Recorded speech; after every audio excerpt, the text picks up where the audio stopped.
the number that keeps me up at night is the 1.4 million people in this region that we live in South Florida that will never enter the doors of a church this weekend.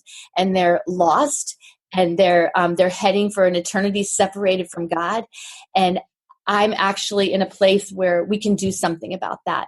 And so for us, 1.4 million people is really the goal. This is the L3 Leadership Podcast, episode number 157.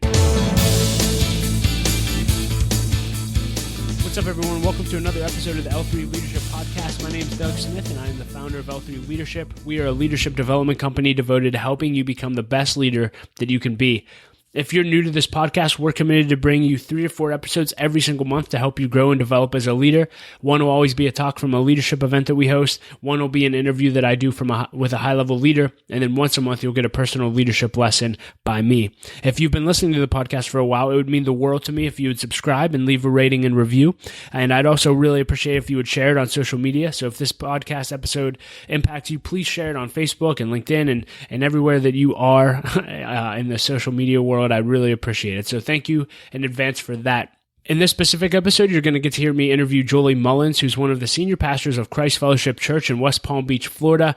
This is a church that I've been following for many years. Primarily, I got introduced to the church because it's the church that John Maxwell goes to, and he's on staff at as a teaching pastor. And so I've been following them for years, and I've actually had the privilege of getting to go to one of their services at Christmas one year, and I heard John speak there. And so I just love what this church is doing, and it was an honor to get to spend time with Jolie. And I'm telling you, she's just incredible. And you're going to absolutely love this interview. A little bit about Jolie before we dive in. She and her husband Todd are both the senior pastors at Christ Fellowship Church in South Florida. Christ Fellowship's a diverse, multi-site church that's having a great impact both regionally and around the globe. Jolie specifically serves on the directional leadership team, and she's extremely passionate about building a healthy church culture and empowering leaders. She also started an organization called Hope for Freedom. It's an initiative to fight human trafficking in her home state, and they actually opened the first safe house on the east coast of Florida, caring for trafficked minor girls, which is just amazing. Again, I loved interviewing Jolie, and specifically, you guys know me, I enjoy long-form interviews. It's nothing for me to spend an hour with a leader, but I do want to respect your time, so I'm going to start breaking interviews into 2 parts, where I can make each episode, 20 to 30 minutes so you can finish it in one commute and then go to the next episode. So therefore, in this episode is part 1 of my interview with Jolie, and you're going to get to hear her share her advice for women in leadership, how to handle the tension between being a mom and building a ministry, how to make it in leadership over the long haul, and how to pull off a successful leadership transition. In part 2 of the interview, which you can listen to in episode 158, you'll hear Jolie talk about organizational leadership, how to develop and sustain culture, her favorite books, her advice to her younger self, how to have hard conversations, and so much more. And you can find links to connect with Jolie and what we talked about and everything we talked about in the show notes at l3leadership.org/episode 157. And you can find everything you need to there. I hope you enjoy the interview as much as I did. But before we jump in, just a few announcements. Hey guys, I just want to take a minute and talk to you about L3 Leadership membership. I want to encourage you to become a member of L3 Leadership. The reason why I think you need to become a member is because I believe every leader needs a group of leaders to go through life with that will encourage them, hold them accountable to their goals, and help them reach their potential. At L3 Leadership, we've developed that community of leaders, and they will help you do just that. And so as a member of L3 Leadership, you'll actually get access to that community of leaders. You'll have the ability to join a mastermind group, which I believe is absolutely critical to your success. I think every leader needs to be in a mastermind group, and you'll get access to additional resources, extra content, and a member-only forum on our website. And it's a great way to support L3 Leadership as well. Again, it costs money to run podcasting and all the things that we do. And so again, it's another way to partner with us and say, I believe in what you're doing. Thank you. Membership's only $25 a month, and you can sign up and learn more at l3leadership.org/membership. I want to thank our sponsor, Henny Jewelers. They are a jeweler owned by my friend and mentor, John Henny. My wife and I actually got our engagement and wedding rings through Henny Jewelers, and they're just an incredible company. Not only do they have great jewelry, but they also invest in people. John gave Laura and I a book to help us prepare for our marriage, and he's been investing in me as a leader, a father, and a husband now for years, and I'm so grateful for that. So if you're in need of a good jeweler, check out hennyjewelers.com. And I want to thank our other sponsor, Alex, to Land and Real Estate Resources. Alex is a full-time realtor with Keller Williams Realty, whose team is committed to providing clients with highly effective premier real estate experiences throughout the greater Pittsburgh region. He's a member and a supporter of L3 Leadership and would love the opportunity to connect with you. You can find out more at pittsburghpropertyshowcase.com. All right. With all that being said, let's jump right into the interview with Julie. Enjoy, and I'll be back at the end with a few announcements. Hey, Julie, thank you so much for taking the time to do this interview. And why don't we just start off with you just giving us a brief introduction of who you are and what you do. Great. Really honored to be with you today and just to be able to invest in the lives of leaders. So this is just really my honor. So first of all, I am the wife of Todd Mullins and the mom of Jefferson Mullins. And I also have the privilege of being the co-senior pastor of Christ Fellowship Church right here in sunny South Florida. That's incredible. And so I've been following Christ Church for a long time. You guys are making a huge impact, not only in Florida, but I'd say at a national level as well. And I'm just curious from your perspective, what do you wish people knew about your journey to leading the church that you're leading that they may not know?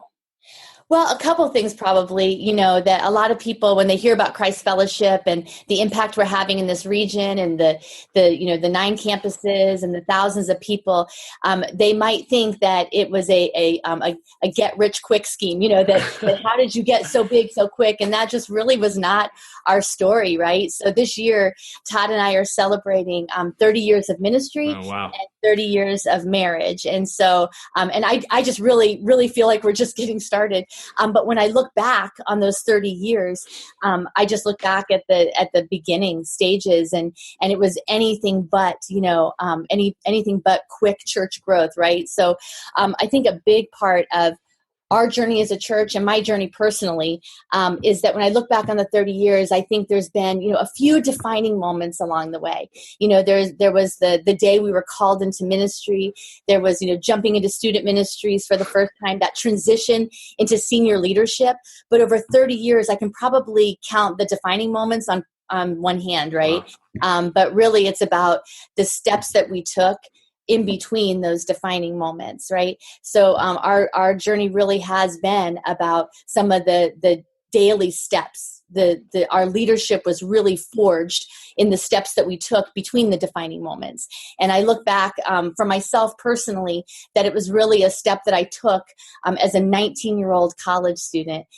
When I decided to take this step, I felt like God had a call on my life.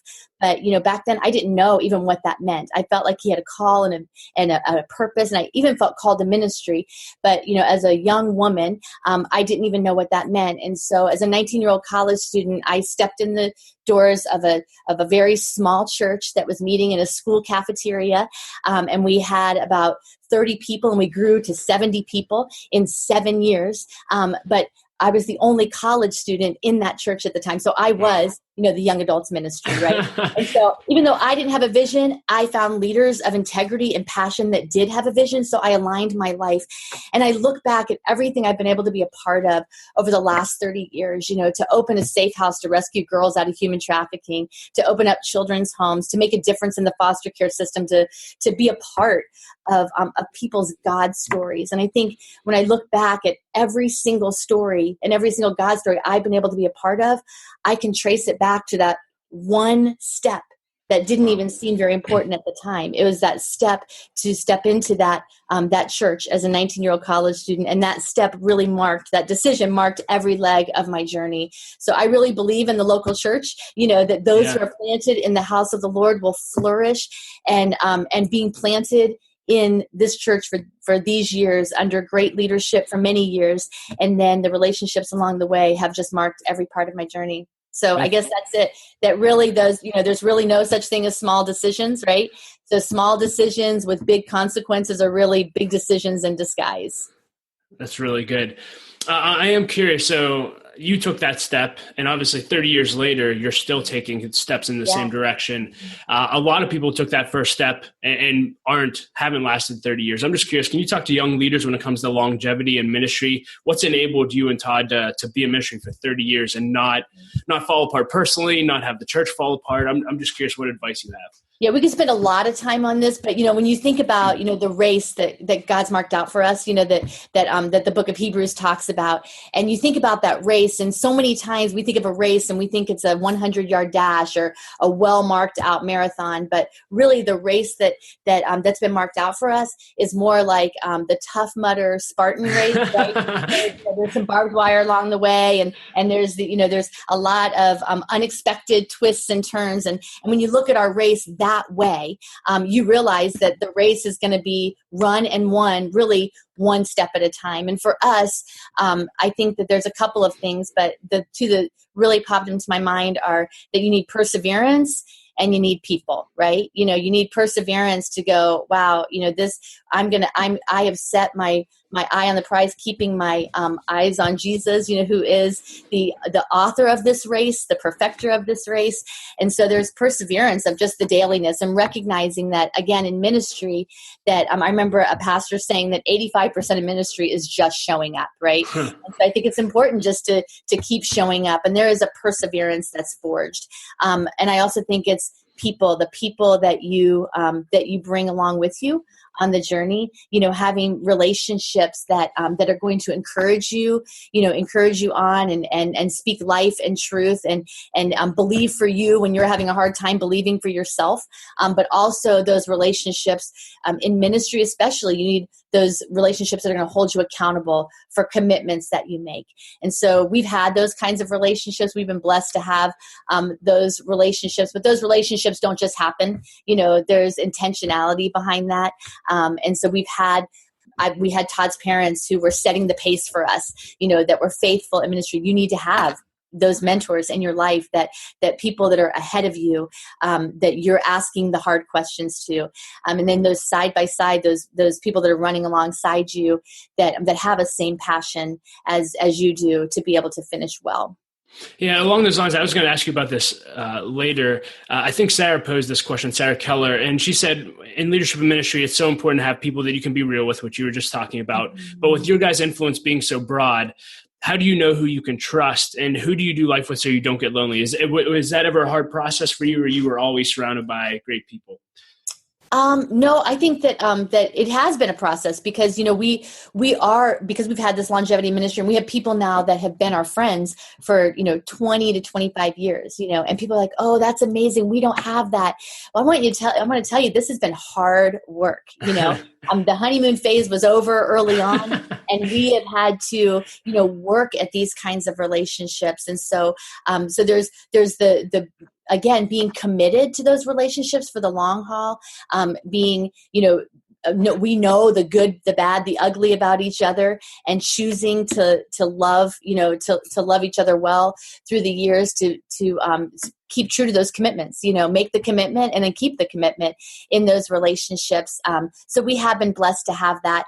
And then, you asked, who do you trust, and I think that we trust a lot of people with our lives. We're very open with our lives. We're always open to new relationships and having those relationships like we have through ARC, and association related churches and Hillsong family, having those, we're always open to those relationships, but we do have a few people, in our lives that we've invited in to be able to speak into our lives. And those are relationships that you've had for a few years, and then and inviting them into your lives to be able to open yourself up to them. So one of those people is Lance Witt, and he has a ministry called Replenish, and it's about keeping pastors holy, healthy, and humble.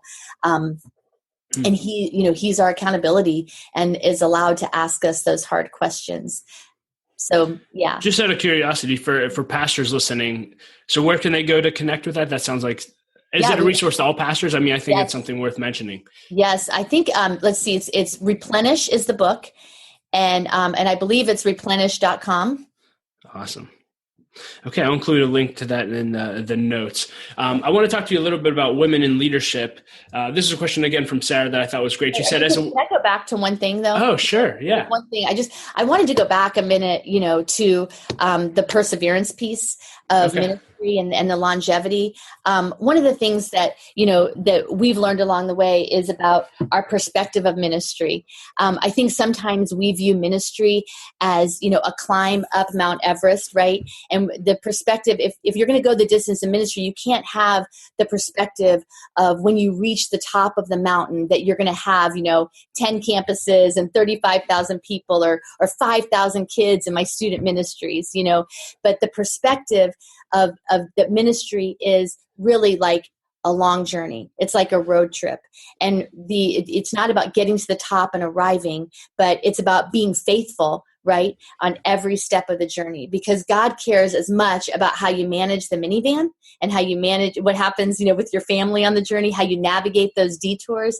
And I think sometimes we're trying to arrive, and the goal isn't arriving, but the goal is faithfulness. Because at the end of this, what we all want to hear is, well done, good and faithful servant. And there are pieces of the journey along the way that we may not think are the measures of our ministry success, but really managing that minivan, navigating the detours, paying attention to the hitchhikers, those are just as important as the place that we're headed to. Yeah, I'm just curious from a personal perspective. So a lot of people, their top of the mountain that they're aiming for is pretty much what you guys get to live in and day out. So, right, if I ever have a ministry like Todd and Jolie Mullins, oh man, then I'll have it made. But you guys are there. I'm curious, do you even feel like you're on top of the mountain? Absolutely not. Can you just speak to that? Because I think so many times, again, when I was a teenager, I'm like, if I could be John Maxwell, right, my life would be complete. But I'm sure John experiences life just like everyone else, right? And so can you just speak to the person saying, I wish I was the Mullins, Oh, wow. I can't even believe that would happen, because, for us, we're just trying to figure out, how to stay out of God's way, right? What God is doing is so special, and we just get to be a part of it. And I think recognizing, that what we're a part of is just so much bigger than the part that we play, and recognizing that we only steward this for a season, and this isn't our ministry, it's God's ministry, and we're stewarding it for this season. And so we hold everything with really open hands, but also that there is ministry that happens, every day, day in and day out, in your home, in your relationships, in the people that God brings into your lives, that you have no idea, the seeds that you're planting now that will flourish in the next season. And I don't think that we ever arrive.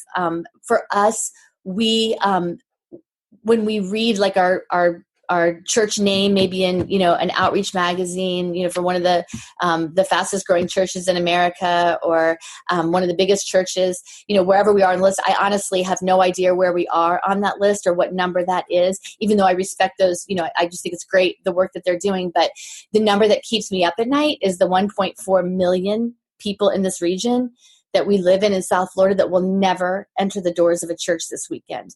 And they're lost, and they're heading for an eternity separated from God. And I'm actually in a place where we can do something about that. And so for us, 1.4 million people is really the goal. And so that means that it's not going to be just us, what we can do at Christ Fellowship, but it's really about the Big C Church and how we can partner with all the churches in this region, because we know we're not just called to pastor this church. We're called to pastor this region. And so we will not arrive. We will not arrive until we see divorce rates going down in this region. We see businesses flourishing because they're doing their business according to godly principles. We see bullying going down. We see students, that are stepping into their God call at a young age and ready to take on the next generation of the church strong. We see illiteracy rates, going down, and that all of our kids in our region, because when I drive through our neighborhoods, and there are people that I've never met before, they're still, they're who I'm called to just as much as the people that come through the doors every week. So I don't know. I hope we arrive. I hope those 1.4 million people, I have vision for it. But until we get there, we have not arrived. That's so good, Jolie. Thank you for sharing that. Anything else before I jump into women in leadership? That's great. Yeah. Great. So this is a question from Sarah that I loved. She said, as a woman, what have the seasons of ministry looked like for you? You now have a grown son, but obviously one time he was younger. Yeah. What have those seasons looked like? Can you talk to all the moms and the women that are in leadership? Yeah. So our season, our beginning season, opening season for us, when Todd and I first got married, I was teaching school. And so for the first, 8 years, I taught school in the public school system. And again, as I said before, we were about about a church of 70 to 100 at the time. So it was necessary that I worked for us to live. At the time, Todd called me his sugar mama at that time. Yeah, so I worked outside, but I was all in for the church. I loved teaching because I got to serve in student ministries and serve on the weekends. And I know so many girls out there in ministry that they're serving alongside their husbands, and they may have jobs outside the church, but there's such a high value to that. And in that season, I really burnt in me of value for all of our volunteers and all of our dream teamers that come every single week in and week out, and they work, through the week. But as a woman in leadership, that was my opening season. And even though I didn't get a paycheck, I really believe that ministry isn't about a paycheck or a vocation. It was more of our lifestyle. So then after about 8 years, after a long journey of infertility and really wanting children for several years, God blessed us with Jefferson, our miracle son. And I thought I'd have 5 kids, but God blessed me with one who's been the work of 5, I do believe. But in those early years, I was still plugged into ministry and did, started a mom's ministry at the church and loved it, and really felt like, I was just getting my stride in those early years. But also, as Jefferson got a little older, we kind of bumped up against some challenges that we weren't expecting, and I really talk about this, about navigating some of these detours. And I think some of the biggest detours in ministry a lot of times have to do with our family, things that come up that we don't expect. And Jefferson had several developmental delays and really required a lot of therapy in those early years. And that really meant for me, just as I was getting my stride and really feeling like I was able to lead and excited actually about not working in the workplace, but being able to volunteer more at church. During that season, I had to step back and start to really prioritize Jefferson and what he needed in that season for really the next 6 years. The hours of therapy, he really needed homeschooling at the time, and in that investment in that season, even though I was all in my heart, for ministry, my calendar would not have reflected that at the time. But that was the season that God had me in. And I think in that season, there was, I realized that there's tensions. I think that all of us as women, really wrestle with in ministry. We have this tension of our call, the God call that God's placed on our lives. And many of us experience that, at a young age. And then that tension of leading and loving our family well. And I think sometimes we look at those as two opposing forces, right? We look at those as two, taking us in two opposite directions. But I think for me in that season, it was just really learning how to look at them as not two opposing forces, but actually tension, right? Two tensions. And the definition of tension are two balancing forces that cause extension. And what's extension? It's growth. You've got these two balancing forces. You've got this call to ministry, but then you've got this deep desire to love and lead your family well, that this is really these are balancing tensions in our lives that help us to grow. And for me, taking that perspective and to help shape that season in my life, because I realized that, if I can look at this as a season, right, and manage this tension, that I'm not, because at the time, the church was experiencing a huge season of momentum, right? And so in a season of momentum where Todd was able to grow and thrive, I felt like I was being benched. I felt like I was, on the bench and being sidelined, but really, in the rearview mirror, detours make a lot more sense, right? So in the rearview mirror, I can see that I was actually in spring training. And I think as moms and as women in ministry and wives, that really learning how to view those tensions as positive, and then be able to prioritize different seasons. And that was that season. That was a 6-year season. It was a long season, but I did know it was only a season. And I knew that in that time I needed to prepare and allow just like seasons of growth. There's the seed planting, there's the watering. And I really felt like that was a watering season. And it really helped set a foundation for our family to be able to thrive for the long haul. And it also set a foundation of of really understanding who I was in Christ, aside from what I could do in ministry. And it prepared me for that next season. So then we got to that season, and then we're probably, several years in. So in my 30 years of ministry, I've actually only been on paid staff for about 12 years. Okay. So now we've entered this season. Jefferson's gotten a little bit older. And Todd was the executive pastor at the time, and we were under great leadership of Pastor Tom.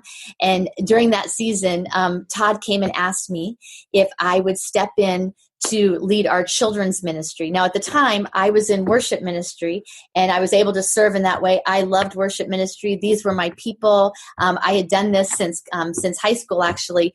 And but the need of the church at that time was in children's ministry. They needed a leader as we were going multi-site.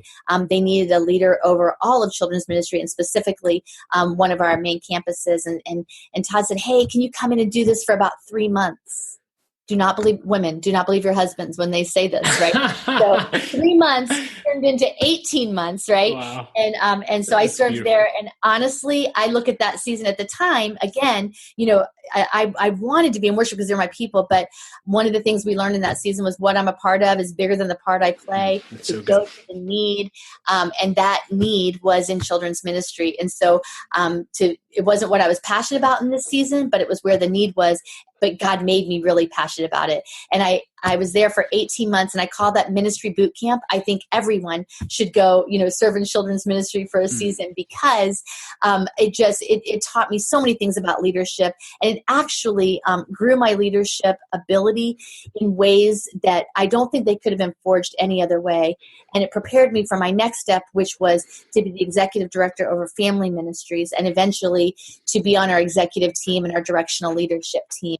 But it was in that season of leading teams and being able to, lead across campuses that prepared me for the next season and helped me really, as Todd was the executive pastor, it helped me to build relationships across all of our staff and all of our teams, so that when I stepped in on the executive team and directional leadership team, it was actually a natural next step and not a huge transition. It's quite a journey. Yeah. I'm curious. So what challenges do you see women still facing in ministry and in leadership today? And how have you overcome them? And then how do you help other women overcome them as well? Yeah. So I think that that tension of the call, and then leading and loving your family. And then I think some women have, the tension of they know they have this together call with their husbands, but maybe they don't feel like they have the giftings and the callings that this role expects of them. And sometimes they may feel inadequate for the position that they're in. And I think for us, one of the ways that we kind of manage this at our with the girls on our team is that, especially our staff wives, that, I really encourage them. I want you to be able to do the things that God's gifted you and positioned you to do. And there is no expectation. There is, for our pastors, some of our pastors' wives, we don't have the expectation that you have to do things that are outside of your gifting and your calling. And we want to constantly grow you and stretch you and give you opportunity, but we also want you to be the best you that you can be. And I think that a lot of girls that come in with that together call with their husbands, that I think that is so important, that we don't expect things of them that are outside their gifting and calling, but we give them opportunity to grow in their calling. And then we've got, women in leadership that come on the staff that, maybe they come on different positions that are totally independent of what their husbands do in ministry or even outside of ministry. And I think that there's challenges that women face, and that I think that the tension of being a strong leader and also being a woman in the church world. I think historically, what's been celebrated in the church world has not been strong leadership for women. And I think that having creating an environment where girls can have those opportunities to be able to step into leadership.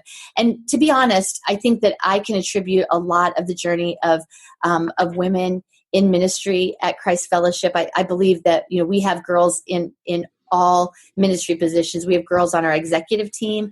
We have girls on, as student pastors, as leaders in every area of ministry.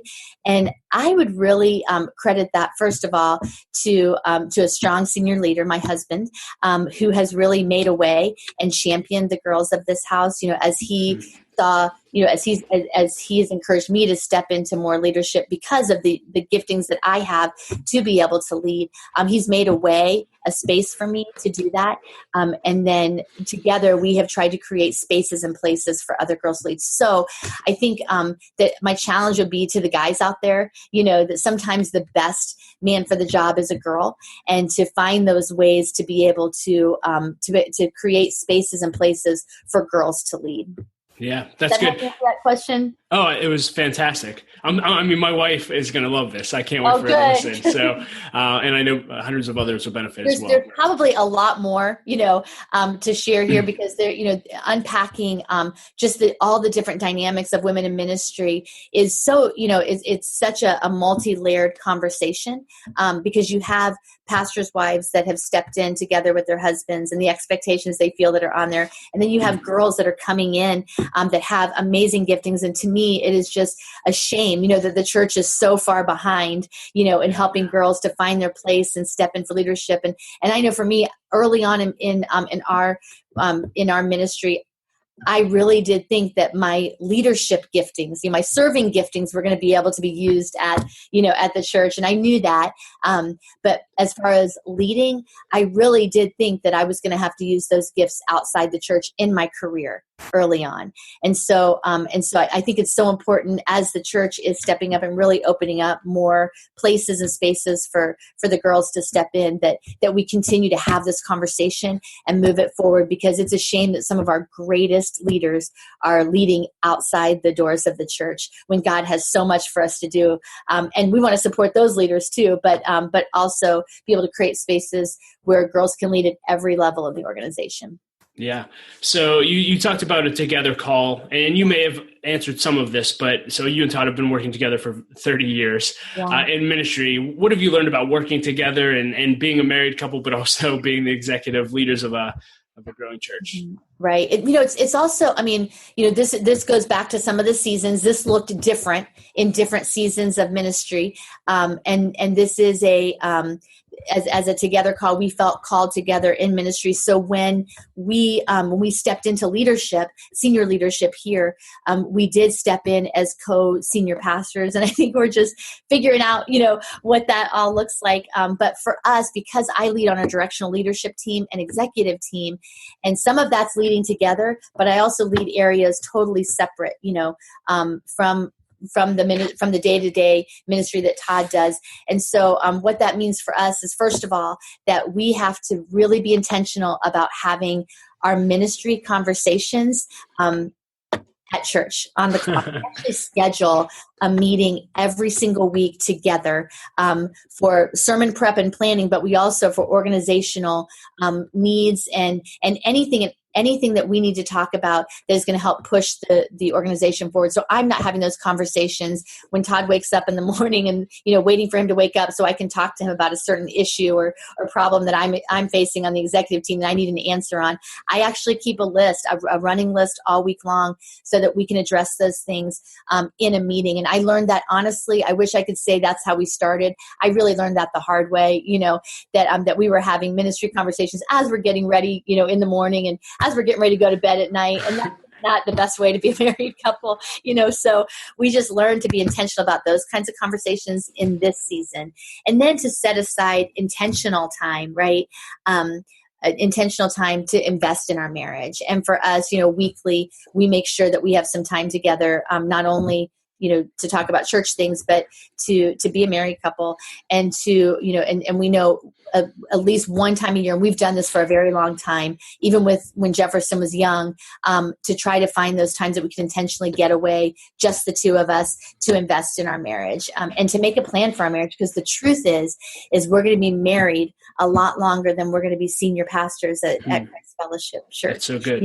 We're going to be married. This marriage has to be built to go the distance. and to go the distance past our ministry life, because we don't know what the future holds, but we know that the future holds us together.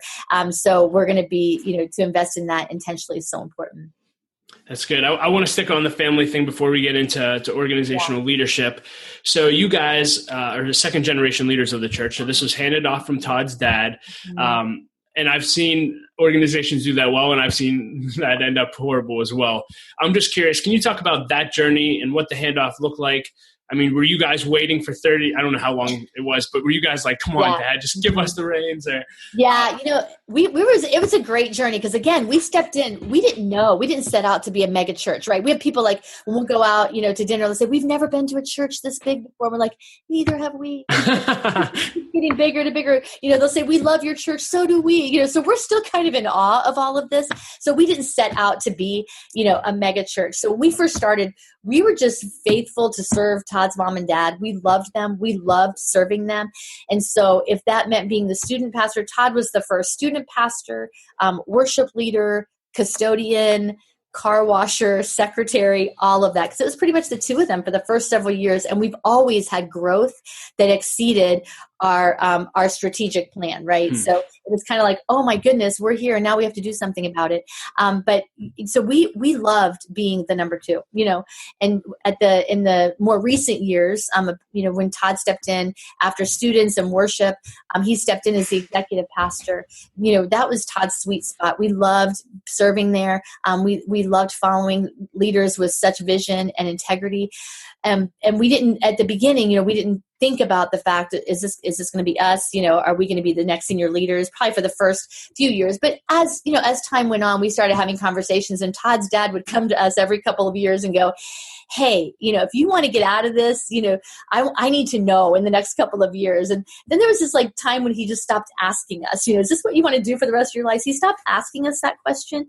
And we started having these intentional conversations, because again, for us, we wanted to make sure that we were the best people for the job. And so we did spend a good couple of months going, are we really, the people that God's called to take this church to the next level and into the next season? And if not, who is? And we actually looked around. Could it be this person? Could it be that person? Do we need to bring someone in? And we wanted to know, and God to confirm it in our hearts that this is what we were called to do. And he did. And so I think it's important to note that there is a big difference between a transition and a platform announcement. Because the transition did not happen the day that we announced from the platform that we were that we were now going to be the senior leaders. There was an intentional, prior to that, platform announcement, 5 years before, there was an intentional conversation, of, hey, we're going to step into what we call the transition zone, just like in a relay race, you have an exchange zone where you're passing the baton, and it's not just a drop. We don't drop the baton, we pass the baton, and one runner is at full speed and the other runner is catching up to speed, right? And so for us, we entered into an exchange zone. And in those 5 years, I remember that very first conversation, the intentional sit down at the table, not passing conversation, and just walking away from that so humbled, that this was going to happen. And we made a determination in our heart that night and vocalized it to each other that a mantle isn't something that you take. It's something that's given to you. And so we purposed in our hearts in that season that this was not going to be something we were going to pine for or reach for, but we were going to prepare for. And so this was our posture going in. And at the same time, Todd's dad, who is the most confident leader I think that I've ever met, he knows who he is in Christ. He knows, he knew this was the right time and the right call. So he was confident. And so great leaders look room for leaders to lead. And so his posture was, I'm going to make room for Todd and Julie to lead. And so in that 5 years, right after that conversation, we began the internal transition with our staff and team. And that meant that we began hiring the people that came on the team, and began building the relationships with the team that was already existing, and then building the team for the future. And that was an important piece for Dad to begin letting go of, to allow us to do that, because we were building for the future. And we began leading the staff and staff meetings, and so then we began to speak into the key leaders. And so when the transition finally, then we went to an 18-month co-pastoring role. So 18 months of co-pastoring. And during that season, basically, even though from the platform it was co-pastor, behind the scenes we had already stepped into senior leadership. So that by the time the platform announcement happened, it wasn't really an announcement; it was a celebration. And the only people that were surprised is if you were visiting Christ Fellowship that day, right? Because they had seen, Todd take on more of the speaking and more of the leading, and I stepped into different leadership areas. So when it came time, it wasn't a surprise. And I think that's so important, in transition, because the truth is that this was our story, but all of ministry is about transition. I look back and our big transition story is this one, but we've had transition stories all along the way. We transitioned student ministries to another student leader. And it's so important to, if you can, to go into an exchange zone, to walk in, to do it again, to honor the leadership before you. To not tear down fences until you know why they were built in the first place. Those things that we learned along the way. And then we did realize that once the announcement was made, that we actually went into another season of transition, because now we were the senior leaders. And I think if I were to tell anybody, I think Todd was a 10 as an executive pastor. And on a scale of 1 to 10, he was a 10. And I think for us, we expected to step into senior leadership and be a 10 because he was a 10 executive pastor, right? And so what we learned was that when we stepped in that day, we actually went back to 0, right? Because we've never done this before. And so, we weren't a 0, but because we'd had that position, but we certainly weren't a 10. And so we entered in. When you think you're a 0, you don't come in thinking that you're going to just change everything and everything's going to be great. You come in asking a lot of questions and building a lot of relationships. And so for us, we entered into a new season of transition. And so, that was a long time. Transitions take time. They take intentionality. There was, just some hard conversations along the way, but it was, I think, all of us are going to be transitioning. And I think it's important that knowing if you're the person passing the baton, that you have the posture like Todd's dad did, that I'm going to make room for this leader to lead. I'm going to create spaces and places. And just so you know, Todd's dad has been our biggest cheerleader on the front row. He champions everything, even the things that I know would not have been his idea. I know would not have been, how he would do things. Our worship's gotten kind of wild and crazy around here. And my son is like leading the charge. And he's like, Todd's dad calls him his Zulu warrior because the way he jumps up and down, but I know there's like things that wouldn't have been their preference, but they're our biggest champions. And so making room for others to lead. And I think if you're the one who's in the transition, being able to not pine, but to position and prepare yourself to be ready to take the baton. That was excellent. Before we jump in, I just one more fun question, and you could probably talk for the rest of the day on this, but I'm just curious. Obviously you guys stepped into huge shoes to fill. If you had, I hate to narrow it down to one lesson or one sentence, but if you were to summarize what your father-in-law's influence has had on you and Todd, or the greatest thing you've learned from them, what would you say? Wow. Okay. So I would say it's my father-in-law and my mother-in-law, Pastor Tom and Donna Mullins. I think from my mother-in-law, she has led beautifully with integrity without ever having a title or a position. And so to watch her lead and love her husband for as many years as she has, and she's his biggest champion, I think that has been such a lesson for me. And I want to do that. I want to be Todd's biggest champion, and to be there to hold up his arms, as he leads. And then from my father-in-law, I think that when I hit that note of he is a confident leader, he knows who he is in Christ. He understands his gifting and his calling. And he knew that was that it was a call and not a position. And so that leadership is influence, and his influence has actually increased since he stepped out of the senior leader role and is able to, take on charges like Equip and really be able to spiritually father so many pastors across the nation, that he realized that his leadership and his identity was not tied up in the position of senior pastor at Christ Fellowship, it was in Christ. And so he was game for whatever God was calling him to next. Wow. So I want to be that, and I want to do that. Yeah. That's amazing. Hey guys, thank you so much for listening to my interview with Jolie Mullins. You can find ways to connect with her, links to everything we discussed and more at l3leadership.org/episode 157. Again, if you enjoyed this part of the interview, this was part 1 of a 2-part interview. You can listen to part 2 in episode number 158, and you'll hear Jolie talk about organizational leadership, her favorite books, how to have hard conversations, and so much more. Again, I just want to encourage you, if this podcast added value to your life, please subscribe and leave a rating and review and share on social media. It really does make a difference. Thank you so much for being a listener. I want to thank our other sponsor, Babb Inc. They're an insurance broker and third-party administrator consulting firm that does business all over the country. They're incredible, and they have a huge passion for developing next-generation leaders. They're led by my friend Russell Livingston. So if your organization has any insurance needs, check them out on the web at babbins.com. That's BABBINS.com.